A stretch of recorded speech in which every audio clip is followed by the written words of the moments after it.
যেটা আমি দূৰতে লিখে লাগবো না হ্যালো খুবই দুৰ্ভাগ্যৰ কথা যে সদায় হিন্দু সমাজে প্ৰুভ কৰিব লাগে যে আমি সেকুলাৰ হয় নে নহয়। প্ৰতি বছৰ যেতিয়া বকৰীদ ঈদ হয় তেতিয়া এই ৰাস্তাৰ ওপৰত তেখেতসকলে গৰুৰ মাংসবিলাক কাটি থৈ যায় প্ৰতি বছৰ, আৰু হিন্দুবিলাকে সহ্য কৰিব। এইবাৰ ফাৰ্ষ্ট টাইম তেখেতসকলে ৰাস্তাত গৈছে। এতিয়া মইনো কি ক'ম, মইতো কৈ আছোঁ তেখেতসকলক যে আপোনালোকে আইন মানি কাম কৰিবলৈ আৰু কৰি আছে, এতিয়া প্ৰশাসনৰ লগত CMে ফোন কৰিছিলে অলপ আগতে, পীযুষ হাজৰিকাও ফোন কৰিছে, DGPও ফোন কৰিছে, চবে কৰি আছে। মই এটা কথা ক'লো, এটাই ৰাস্তা আছে, এইটো সলিউশ্যন হ'ল এইটোৱে। 2022 মতে 5 কিলোমিটাৰ অন্তত য'ত নামঘৰ আৰু য'ত মন্দিৰ থাকিব তাতে গৰু মাংস কোনো কাটিব নোৱাৰে। যদি কাটিছে সিহঁতক লোকেট কৰি ইমিডিয়েটলি পুৰা ফেমিলিটো ইয়াতে এৰেষ্ট কৰিব। মই এই কথাটো কৈছোঁ, ইতিমধ্যে কৈছোঁ। আৰু পুলিচে একৰ্ডিংলি ৰেছপণ্ডো কৰিছে, ডগ স্কোৱাডো আহিছে, তেখেতসকলে ফিল্ডত নামি গৈছে। সেইকাৰণে হিন্দু সমাজক মই আশ্বস্ত কৰিব খুজিছোঁ, আমাৰ চৰকাৰৰ ফালে যিখিনি কৰিব লাগে, ল এণ্ড অৰ্ডাৰ চিটুৱেশ্যন যাতে প্ৰব্লেম যাতে ক্ৰিয়েট নহয়, তাৰ কাৰণে আমি সদায় সহযোগ কৰি আছোঁ, কৰি থাকিব ভৱিষ্যতে। কিন্তু যিসকলে কালপ্ৰিট, এইটো এটা ডাঙৰ কালপ্ৰিট, এইটো এটা ডাঙৰ অপৰাধ। এই অপৰাধটো এইটোৱে যে তেখেতসকলে কিয় ধৰ্মীয় স্থানত গৰু মাংস পেলাই থৈ যায়, কিয় কৰে এইটো? মুছলমান সমাজৰ যিবিলাকে কয় এছেম্বলিত চিঞৰি কথা, মই অসমীয়া, মই এইটো পাৰ্ট অফ অসমীয়া কালচাৰ নেকি? আপোনালোকে কওকচোন। মই অখিল গগৈ কওঁ, যোৱাকালি কাকীত যিটো ঘটনা ঘটিছে, কিয় গৌৰৱ গগৈৰ নাম কৈছে মুছলিম সমাজে? গৌৰৱ গগৈ জিন্দাবাদ, গৌৰৱ গগৈ জিন্দাবাদ, এই কথাটো কিয় কৈছে? তাৰমানে তেখেতসকলে গৌৰৱ গগৈৰ নাম লৈ দাঙ্গা কৰিব খোজে, বুজাইতো চিটুৱেশ্যনটো তেনেকে বেয়া কৰি পেলাইছে তেখেতসকলে। আমিতো এইবিলাক হ'ব দিয়া নাই ইমান দিন। ৰাইজক আমি কেনেকে ক'ম, কি মুখৰে ক'ম যে আপোনালোকে আন্দোলনটো বন্ধ কৰি দিয়ক, আপোনালোকে কৰিব নালাগে, ৰাস্তাটো খুলি দিয়ক। যদিও আমি এপিল কৰিছোঁ, আমাৰ ধৰ্ম এইটো, আমি এপিল কৰাটো আমাৰ ধৰ্ম, আমি এপিল কৰিছোঁ, কিন্তু ৰাইজৰ ওচৰত আমি কৰিব লাগিব। প্ৰশাসনেও ৰাইজক আশ্বস্ত কৰিব খোজো যে প্ৰশাসনে ইতিমধ্যে কাম কৰিছে, আৰু সেইটো অঞ্চলৰ ভূঞাপট্টিৰ পৰা 4জনক উঠাইছে, অলৰেডি উঠাইছে। যিসকলে কমিউনেল টেনশ্যন ক্ৰিয়েট কৰিব খোজে তেখেতসকলক আমাৰ চৰকাৰে এৰি নিদিয়ে, সেইটো সকলোৱে আশ্বস্ত হ'ব লাগে আৰু একৰ্ডিংলি কাম কৰি আছে। মই আজি ৰাতিপুৱাৰ পৰা ইয়াতে আছোঁ যাতে কমিউনেল টেনশ্যন এক্সকেলেট নহয়, আৰু হোৱাও নাই। কিন্তু এনেকৈ মুছলমান সমাজৰ মানুহ এপিলটো কৰিব লাগে, তেখেতসকলেতো ক'ব লাগে যে আমি বকৰীদ ঈদৰ সময়ত এনেধৰণৰ কুকৰ্ম আমি নকৰোঁ। এই কুকৰ্মবিলাক ধৰ্মীয় লিডাৰবিলাকে কৰি আছে, তেখেতসকল মৌলানা মৌলবীৰ পৰা আৰম্ভ কৰি তেখেতসকলে ষ্ট্ৰেট কৰি আছে এইবিলাক কাম। তেখেতসকলে ক'ব নোৱাৰে নেকি যে এইবিলাক কাম কৰিব নাপায়? এই ৰাস্তাৰ ওপৰত চাওক, এই ৰাস্তাৰ ওপৰত সদায় প্ৰতি বছৰে হৈছে শুক্ৰধৰ গোটেই হিন্দু সমাজ ইয়াৰ পৰা কিয় গুচি গ'ল?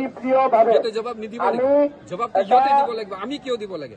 এটা উত্তেজনা চলি আছে, কাৰণ যোৱাকালি ঈদ হোৱাৰ পিছত 34জনক খাদ্যৰ অংশ বিভিন্ন জেগাত দেখা পাইছে ৰাইজে, আৰু সেইটো কোনো দুষ্কৃতিকাৰীয়ে কৰা বুলি আমি ধৰি লৈছোঁ। আৰু তাৰ ফলতে ইয়াতে ৰাইজৰ মানসিকভাৱে তেওঁলোকে দুখ পোৱা, তেওঁলোকে এটা কৰিছিল, শান্তিপূৰ্ণভাৱে কৰিছে। আৰু ৰাইজে তেখেতে প্ৰশাসনৰ চাকৰিমান দাবী জনাইছে, এই অঞ্চলত যিহেতু মানে ডেম'গ্ৰাফিটো অলপমান মিক্স ডেম'গ্ৰাফি, গতিকে এই অঞ্চলত আমি এটা পেট্ৰল পোষ্ট আমি দিব লাগে, ইয়াত লাইটৰ ব্যৱস্থা কৰিব লাগে, আৰু যি মানুহখিনিৰ সামাজিক নিৰাপত্তা আৰু তেওঁলোকৰ শান্তি যাতে সদায় থাকে তাৰ কাৰণে ব্যৱস্থা কৰিব লাগে। আমি তেওঁলোকৰ লগত ইণ্টাৰেক্ট কৰিলোঁ, তেওঁলোকে মেমৰেণ্ডাম দিছে, আৰু ভাবোঁ অনাগত দিনত যিখিনি সমস্যা আছে চৰকাৰৰ লগত আলোচনা কৰি আৰু স্থানীয়ভাৱে আমি যিমানখিনি সমাধান কৰিব পাৰোঁ সেইখিনি আমি সমাধান সূত্ৰ উলিয়াই আমি এই পৰিৱেশটো যাতে ভৱিষ্যতে নহয় তাৰ কাৰণে আমি ব্যৱস্থা ল'ম। জবাব নিদিব লাগিব, জবাবটো সিহঁতে দিব লাগিব, আমি কিয় দিব লাগে? প্ৰটেকশ্যনটো কিয় নাপায়?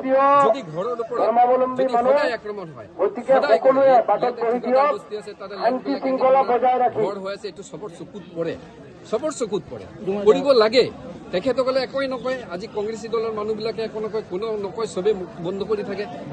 দুদিন আপোনাৰ দুটা ঘটনা স্থান বৰপুখুৰী, ইয়াৰ আঁৰত কোনোবা দুষ্কৃতিকাৰী বা মই দুষ্কৃতিকাৰী নকওঁ, সিহঁতৰ পাৰ্ট অফ কালচাৰ। মই বুলি এই পাৰ্ট অফ কালচাৰটো ধ্বংস হ'ব লাগে।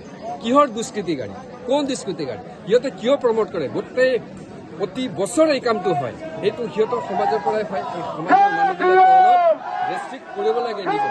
দুষ্কৃতি সমাজ ক'ৰ পৰা ওলাই আছে তেখেতসকলে লোকত কৰি তেখেতসকলে ধৰাই দিব লাগে, তেতিয়া শান্তি থাকিব। শান্তি কেতিয়া একপাক্ষিক নহয়। কেনেকৈ একপাক্ষিক হ'ব? আজি যদি গৰুৰ মাংস পেলাই থৈ হিন্দু মানুহবিলাক ঘৰত বহি থাকিব নেকি কওকচোন? কেনেকৈ বহিব? তেখেতসকলে যদি ইয়াতে আন্দোলন কৰিছে, আন্দোলনটো আমি কেনেকৈ ক'ম? সেইটোওতো পাৰ্ট অফ ডেমক্ৰেচি, সেইটোওতো পাৰ্ট অফ ডেমক্ৰেচি। সেইটো সিহঁতে জবাব নিদিব নেকি? জবাবটো দিব লাগিব সিহঁতে। জবাব কিয় নিদিয়ে সিহঁতে? সদায় আমি মেইনটেইন কৰিব লাগে ল এণ্ড অৰ্ডাৰ চিটুৱেশ্যনটো যাতে ঠিক ঠাক থাকে। আমিতো কৰি থাকোঁ, আমিতো এপিল কৰোঁ, আমি কৰোঁ, সদায় কৰোঁ। আমাৰ চৰকাৰ অহাৰ পিছৰ পৰা আমি সদায় কৰি আছোঁ, কৰিও থাকিম। আমাৰ ধৰ্মসকলৰ লগত আমি ইকুৱেল থাকিব লাগে, আমি ইকুৱেল আছোঁৱেই। কিন্তু কোনোবাই যদি ৰাতি আৰু ৰাতিপুৱা আহি যদি গৰুৰ মাংস পেলাই থৈ দিয়ে, সেইটো তেতিয়া মই কি কৰিম? প্ৰশাসনেতো চিনাক্ত কৰি আছে। প্ৰশাসনৰ ফালৰ পৰা এতিয়া অলৰেডি ডগ স্কোৱাড আহিছে। ডগ স্কোৱাডে ঘৰে ঘৰে গৈ আছে। ক'ত? মই কৈছোঁ যে যিসকল ঘৰত ইয়াতে পুলিচ ডিপাৰ্টমেণ্টৰ কৈছে কুত্তাই আনিছে, ঠিক আছে, মানি লৈছে কুত্তাই, কিন্তু ওচৰৰ কোনোবা ঘৰততো নিশ্চয় গৰুৰ মাংস কাটিছে। আমাৰ কেটেল প্ৰিজাৰ্ভেশ্যন একমতে সেইটোও কৰিব নোৱাৰে 5 কিলোমিটাৰ অন্তৰত। যদি কৰিব মানে যিটো ঘৰৰ পৰা সেই ঘৰৰ মানুহবিলাকে ধৰিব লাগে। মইতো কৈছোঁ, এইটোৱে কৈছোঁ। আৰু শিক্ষা এটা দিব লাগে, কাৰণ এনেধৰণৰ কালচাৰ আমাৰ অসমৰ নহয়। অসমত কিয় প্ৰমোট কৰিব খুজিছে এনেধৰণৰ কালচাৰ? কৰিব তেখেতসকলে, কৰিব তেখেতসকলৰ কাম তেখেতসকলে কৰি আছে। ল এণ্ড অৰ্ডাৰৰ প্ৰব্লেম ক্ৰিয়েট কৰিলে সেইটোতো কৰিব লাগিবই। যোৱাকালি কাকিত যিটো ঘটনা হৈছে, এনেধৰণৰ ঘটনা তাতে গৌৰৱ গগৈ জিন্দাবাদ কিয় কৈছে? দুষ্কৃতিকাৰীসকলে যদি দুষ্কৃতিকাৰী সেই সমাজৰ মানুহৰ ফালৰ পৰা গৌৰৱ গগৈ জিন্দাবাদ কয়। কিহৰ কাৰণে কয়? কিহৰ কাৰণে কয়? কংগ্ৰেছে কিয় ষ্টেটমেণ্ট নিদিয়ে? কংগ্ৰেছে কিয় নকয় যে এইবিলাক নাম ক'ব নালাগে বুলি? কিয় নকয় সিহঁতে? কাৰণ সিহঁতে বিচাৰে এটা দাঙ্গা লাগক অসমত। অসমৰ পৰিৱেশটো বৰবাদ কৰাৰ কাৰণে তেখেতসকলে অহৰহ দিনে ৰাতি কাম কৰি আছে। মই চেলেঞ্জ কৰোঁ, এনেধৰণৰ কাম কেতিয়াও কৰিব নালাগে। আমি সহ্যশীল জাতি, আমি সহনশীল জাতি। সদায় আমি সহনশীলতাৰ ভিতৰত থাকি আমি কাম কৰোঁ, আৰু আমাৰ এই কাম চলি থাকিব, কৰিয়ে থাকিব। হিন্দু সমাজৰ ফালৰ পৰা এইটো গেৰাণ্টি, সেইটো মই নিজে হিন্দু হিচাপে ক'ব পাৰোঁ। যিকোনো খবৰৰ বাবে যোগাযোগ কৰক 7099017330 লগতে 7099017110 নম্বৰত।